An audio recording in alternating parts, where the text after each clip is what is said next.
আমার থেকে বড়দের নমস্কার আর ছোটদের ভালোবাসা। আমি আপনাদের সামনে আজকে আলোচনা করছি উচ্চ রক্তচাপ। উচ্চ রক্তচাপ যাকে ইংলিশে বলে হাইপার টেনশন। হাইপার টেনশনটা কী? মানে আমাদের শরীরে উচ্চ রক্তচাপ কখন হয়? যখন আমরা সকলেই পুরনো কোনো অতীত কথাগুলো চিন্তা ভাবনা করি, তখন আমাদের শরীরে চিন্তা জড়ায়, যাকে প্রেশার আমাদের 120 জায়গা 140, 50 বা 200, 300 অবধি যাওয়া যায়। যখন আমাদের উচ্চ রক্তচাপের জন্য অনেক মানুষের স্ট্রোক হয়, যেটা আমরা কন্ট্রোল করতে পারি বাড়ি থেকেই। আমাদের হাইপার টেনশন যাকে উচ্চ রক্তচাপ বলা হয়, সেটা আমাদের ব্লাড প্রেশার মাপা হয়। ব্লাড প্রেশার 120 থেকে 80 অবধি, উপরেরটা 120 থাকে, নিচেরটা 80 থাকে। যেটা আমরা বাড়ি থেকে কন্ট্রোল কিভাবে করব, মেন হলো এটা।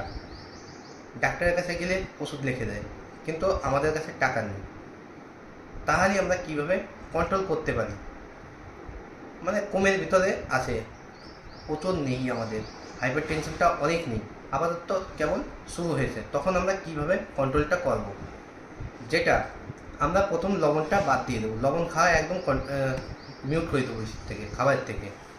তারপর চা, কফি এসব কিছুই খাইব না। তারপর তেলে ভাজা জিনিস, সবার থেকে বেশি তেলে ভাজা জিনিস, যেটা খালি উচ্চ রক্তচাপ প্রচুর পরিমাণে দেখা যায়। আচ্ছা সেকেন্ড, এটা তেলের থেকে দেখা গেল। তেলে চপ, সিঙ্গারা, চিকেন তন্দুরি, অনেক রকমের খাবার আছে, যে থেকে আমাদের প্রেশারটাও হাই হয়, কোলেস্টেরল সমস্যা হয়। হাইপার টেনশন থেকে কোলেস্টেরলেরও সমস্যা দেখা যায়, যাতে আমাদের স্ট্রোকের সম্ভাবনা প্রচুর পরিমাণে বেড়ে যায়। যখন হয়, আমরা লবণটা একদমই খাওয়া কন্ট্রোল করে দেবো, বন্ধ করে দেবো। চা, কফি এসব বন্ধ করে দেবো। তার সঙ্গে সকালে বিকালে প্রায় সকালে 1 ঘন্টা আর বিকালে আর 1 ঘন্টা আমরা হাঁটাচলা করবো।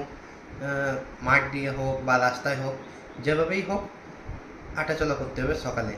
বাড়ির উঠানে হাঁটাচলা করা আলাদা, আর মাঠে হাঁটাচলা করা আলাদা বিষয়।